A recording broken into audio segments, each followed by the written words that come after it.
Kamusta kayong lahat dyan mga kababayan? Welcome back sa News Info PH. At ito ang napakagandang balita mga kababayan, no? Dahil mga kababayan, masayang inanunsyo ni Vice President Sara Duterte mga kababayan na sigurado na siyang tatakbong presidente sa 2028 election mga kababayan. Matapos nga yang makita niya ang suporta ng taong bayan, no? Dito sa ginawang rally ng INC mga kababayan, kung saan milyon-milyong mga Pilipino ang nagpakita ng kanilang suporta dito sa dito kay VP Sara Duterte mga kababayan, no. Kahit sabihin pa natin na for peace and unity ang ginawang rally ng INC mga kababayan, ay eto nagpapakita lamang na hindi sila sang-ayon sa ginagawang kababalaghan, no, at ginagawa ng administrasyon ngayon, no, mga kababayan. So eto, payaman dito si Martin Romualdez mga kababayan, masyado na siyang kinabahan ngayon, sigurado yan, no, mga kababayan, dahil nga etong si Martin Romualdez mga kababayan ay napaka-ambisyosong politiko na kurakot, no, mga kababayan, no. Nag-ambisyon kasi itong maging pangulo, kaya nangyayari ngayon ito sa ating bansa, no, sinisiraan, ginigipit ang mga Duterte sa pamamagitan ng kanyang pinsan na utusan niya na si President Bongbong Marcos, na naturing ang presidente natin ngayon mga kababayan, pero naging sunod-sunuran lang na itong si Tamba, no, mga kababayan. Ni-request ni Tamba yung akap na puro pagnanakaw sa kaban ng bayan ang totoong agenda niyan, no? Pinapalabas lang na para sa taong bayan yung akap na yan, no.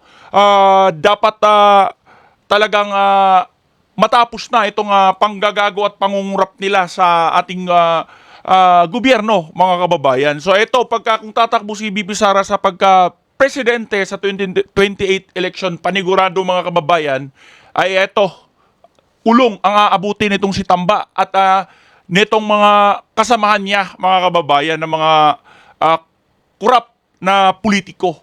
So ito mga kababayan, no, sigurado na itong panalo nitong si VP Sara Duterte, at ito na ang magiging susunod na presidente ng ating bansa mga kababayan, no. So ikaw kabayan, no, agree ka ba dito sa sinasabi ko na sigurado ang panalo nitong si VP Sara Duterte? Dahil kita naman natin, kahit anong gawing paninira, kahit anong gawing panggigipit nila, ay ang taong bayan na ang huhusga, no. Sila mismo, kabayan, no? Kahit anong gawin nila, kasi lahat ng mga tao nakapag-aral na hindi na nila ito mauuto sa kanilang mga paakap-akap na yan, no? Pang ayuda-ayuda movements. Pero hindi na yan epektibo, mga kababayan.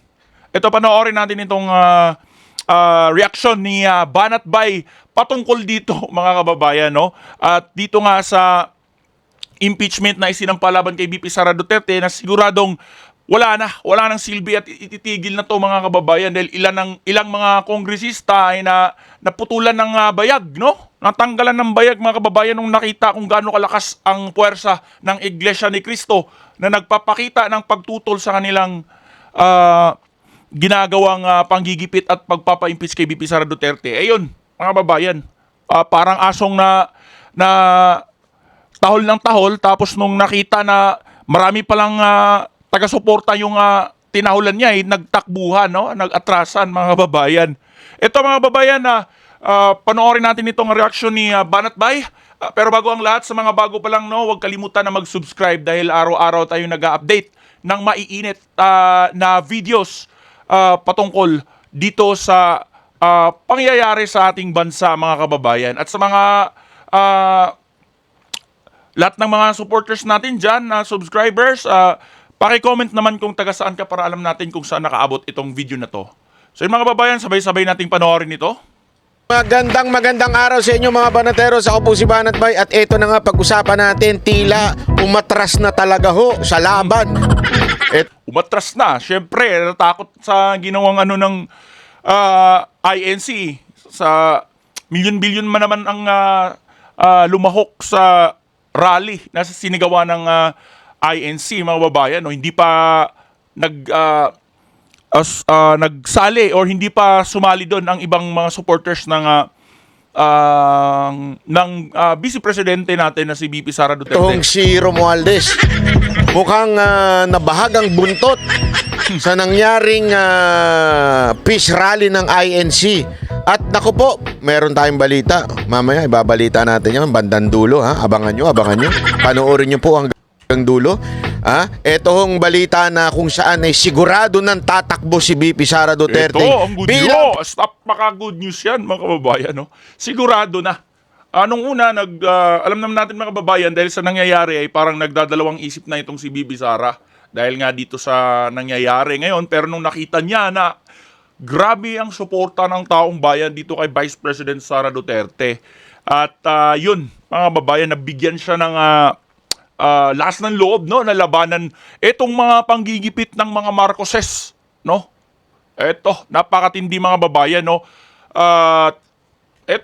Nagkagulo-gulo na nga ang gobyerno, mas lalong naghihirap ang mga Pilipino at nagmamahal yung mga bilihin dahil dito sa pinagagawa ng Marcoses, mga kababayan. At isa pa doon, waldas lang sila ng waldas ng pondo ng bayan at palubog ng palubog sa utang tayong mga Pilipino. So nakakahiya etong Marcos administration na nalinlang, no, mga kababayan, sa pag-aakalang ibabalik yung ninakaw na pera ng mga ginto ng bayan na ginakaw ng kanyang ama, no? History repeat itself, mga kababayan, no? Nagnakaw na naman itong mga Marcoses na to. At sa pamamagitan ng pondo, no, AKAP, DPWH, tinaasan yung budget para magnakaw ulit ng pondo, no, mga kababayan, yung pinagyabang niyang flood control na ilang bilyon. Tapos ang nangyari, mga kababayan, mahinang bagyo ang dumaan, nilubog sa baha etong pinagyabang niyang flood control. At ang sinisipa, mga kababayan, climate change. Nagpapatawa tong gobyerno na to. Presidente, oy! Grabe. Yan po ay nasagap nating balita. Sure na. Kaya abangan po nyo yung ating video kung bakit ko nasabing sure na. Okay. Pero bago yan, dito muna po tayo sa mga pangyayari. Update lang po tayo sa mga nangyari sa Pilipinas. Sa mga hindi pa po na nakakapanood ng mga news, baka naalimpungatan po kayo. Nung Lunes nagkaroon po ng isang malupit na peace rally ang INC. Malupit, at napakalupit talaga yung rally na yun, mga kababayan, dahil inakala nun ng mga anti-Duterte, yung impeachment groups na yan, inakala nilang ilan-ilan lang yung lalahok, no? Kasi gagawa na naman nila ng balita, kuha, mga babayan, na ilan-ilang mga lumaok ay mga binayaran, no? Pero ayun, hindi nila nagawa yung balita na yon na mga babayan dahil nga, paano nila masabing binayaran? Milyon-milyon yung nagdatingan, halos di mahulugang karayom yung ganapan ng event na yon, mga babayan. Panoorin nyo dun sa mga nauna nating video. Kung hindi nyo pa napapanood, panoorin nyo po. Talaga namang napakaraming tao nagpunta ho. At talaga nga namang Oo, patunay lamang na ang suporta ng taong bayan dito sa mga Duterte ay solido pa rin. dinagsa ng mga Pilipino ang grandstand na yan. At hindi lamang po, take note, hindi lamang po mga taga-iglesia ni Cristo. Kaya nga ang estimate lang nila nung una, 1 million. Pero umabot ng 1.8 dahil marami pong mga ibang relihiyon na nakisali. Kahit nga po. No? Lagpas pa kung na-petition yun, no? Sampal ng harap-harapan yun sa gobyerno. Nandun Kahit po yung mga meron pa ako nakikita mga pare at kung ano-ano pang relihiyon. Dahil nga po sa iisang tema na pwede ba tama na kayong mga congressman na pamumulitika ninyo? Tama na ginigipit ninyo si VP Sara Duterte at pwede ba mag-concentrate naman kayo sa pangangailangan at mga serbisyo na kailangan ho ng yung mga trabaho talaga nila, yun yung pukusan nila, hindi yung puro pag-aano lang kay VP Sara Duterte at sa mga Duterte. Yun ba yung trabaho nyo? Sinasahuran ba ngayon ng gobyerno para manggipit, no, at manira ng isang tao, no? Ang trabaho nyo ay paunlarin ng ating bansa, no? Ano nang nangyayari? Ang bawat Pilipino, mga ordinaryong Grabe. Pilipino. Pwede ho ba? Kasi kayong mga congressman natin, walang inatupag kung hindi siraan si BP Sara Duterte. Tama. Pabagsakin ng pabagsakin para sa Puro paninira, puro paggawa ng kwento, confidential funds, dapat daw managot mga kababayan, pero yung kuha biglang naglabas ng balitang sampal sa mga anti-Duterte, no? COA na mismo biglang naglabas at tayo dito, no, na nilabas pala ay ang biggest spender in the history of Philippine government sa isang taon lang ay ito si President Bongbong Marcos, palakpakan ng kurakot na presidente, mga kababayan. Isipin nyo, wala siyang nagawang proyekto, wala siyang nagawang maayos na pamumuno dito sa ating bansa mula nung naupo siya, ay biggest spender pa. Mga kababayan, grabe bilyon ang ginastos, no? O tingnan nyo mga kababayan, habang nagrarally yung INC para sa kapayapaan at pagkakaisa at para itigil na ang ginagawang panggigipit kay BP Sara Duterte, ay nagpa-dinner, etong mga Marcoses na to, parang nagpa-party pa. Etong sila Lisa Marcos, grabe mga kababayan, no? At kaninong pera ba ang ginamit? Milyon-bilyon na naman yung ginastos sa dinner nila mga kababayan, no? Grabe. Grabe itong pinaggagawa. Ginawa nilang gatasan ang ating bansa, mga kababayan, no? Napakaraming mga Pilipino ang nagsisi, no, mga kababayan, kung bakit binoto itong mga Marcoses. Grabe, dapat pala si BP Sara na yung tumakbo noon pa, no? At yun nga, naisahan, mga kababayan, si BP Sara dahil sa pagkaakalang iba yung anak sa ama. Ganun din pala, mga kababayan, sobra pa nga. At eto ngayon, mga kababayan, no, yung anak nitong si Bongbong Marcos ay nagsisimula na rin mangungurakot, mga kababayan. Yan ang susunod na itatalakay natin sa mga susunod na videos natin, no? Kung paano ito nahuli itong mga modus ng mga Marcoses na to, mga kababayan. sa inyong amo o yung peke inyong Panginoon na si Romualdez. Yan. Yun, no? Peking Panginoon, no? Nagbumukha kasing si Romualdez na yung Pangulo natin, mga kababayan. Isipin nyo, no? Speaker lang siya, congressman lang siya, no, mga kababayan, pero lugi pa. Talo pa nito yung presidente, no? Kasi kung totoong sinabi ni President Bongbong Marcos na huwag nyo nang i-push yung impeachment na yan dahil aksaya. Kung totoo yan, mga kababayan, ganito lang kasi yan. Weak leader talaga itong si President Bongbong Marcos. Dahil mga kababayan, hindi siya sinusunod ng mga alipores niya sa gobyerno.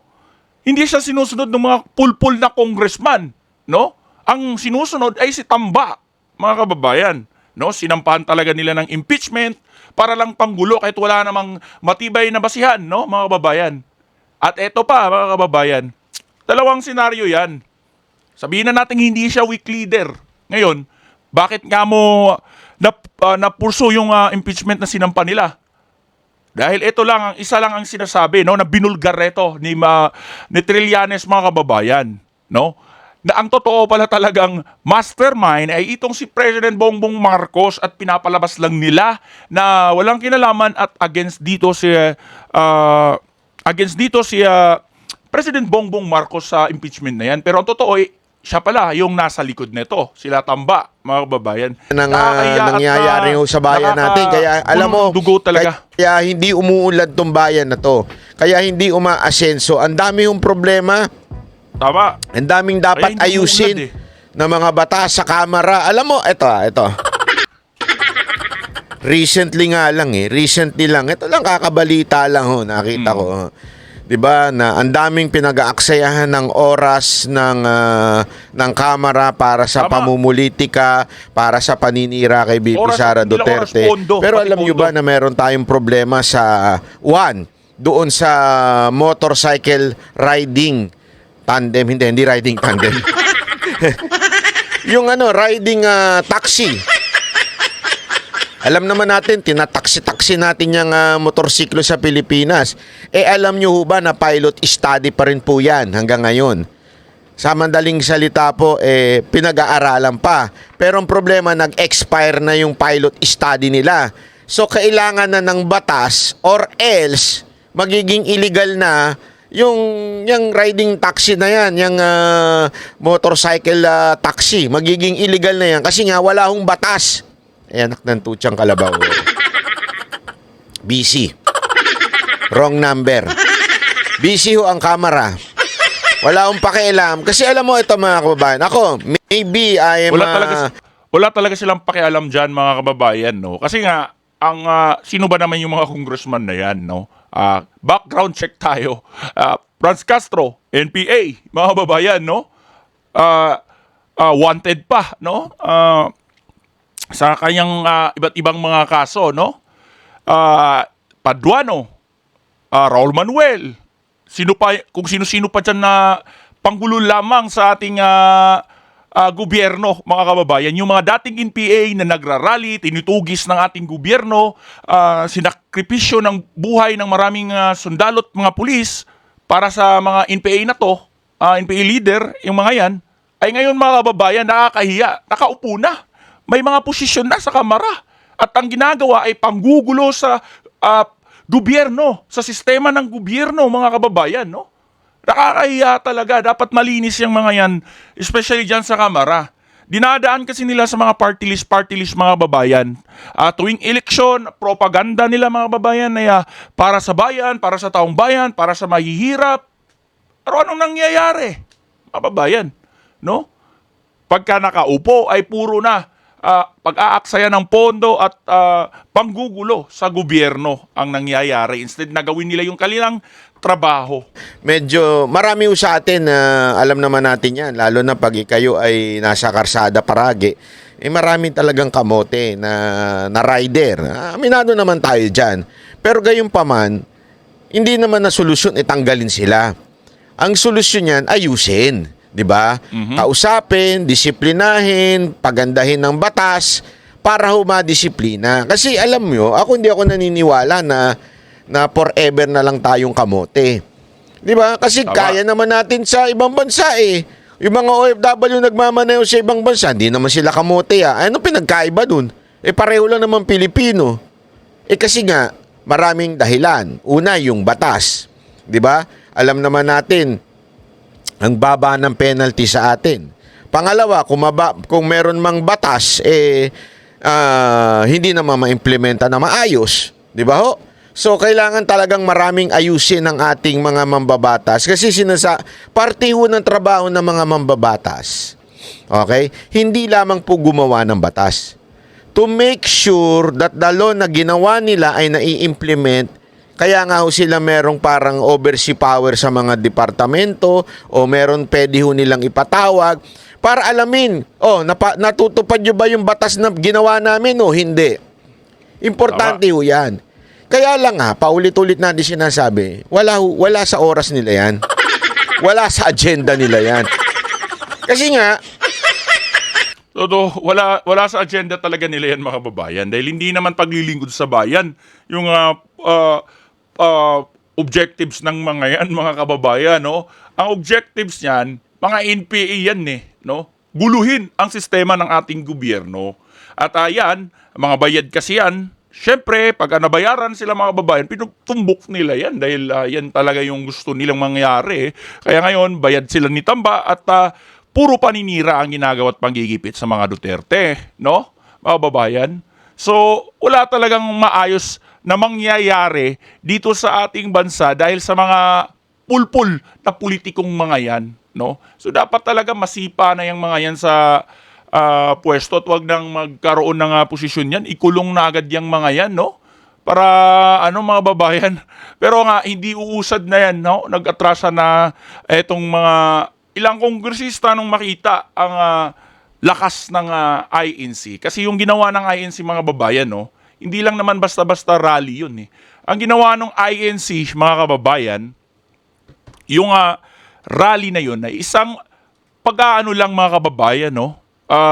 Pinakita netong INC kung gaano sila kasulido at gaano sila kalakas, mga kababayan, no? Kung gaano, isipin nyo, mga kababayan, no? Isang sabi lang ng kanilang leader na magkakaroon ng malawakang rally ang kanilang grupo, kanilang religious group. imbis na in-expect na 1,000,000 lang ang dadalo ay halos magdadalawang milyon at halos di mahulugang karayom yung nangyaring rally na ginawa ng mga kababayan. At yun, at ilang mga kongresista nag-alisan, no? Nag-atrasan, mga kababayan. Dahil natakot, baka hindi na manalo sa susunod na eleksyon. Alam mo naman yung mga politiko na yan, mga kababayan, mga balimbing, no? Mga, plastic, mga kababayan, na paglilingkod daw sa bayan, ang ginagawa, kundi pangungurakot pala sa bayan. Pagnanakaw sa pondo ng bayan. Nakakahiya, grabe. Eto. So yun mga kababayan, no, inanunsyo nga ni VP Sara Duterte dahil sa nangyaring ito na sigurado na ang kanyang panalo, pagtakbo sa pagka-presidente sa 2028 elections at siguradong panalo dito mga kababayan. Agree ba kayo? Ha?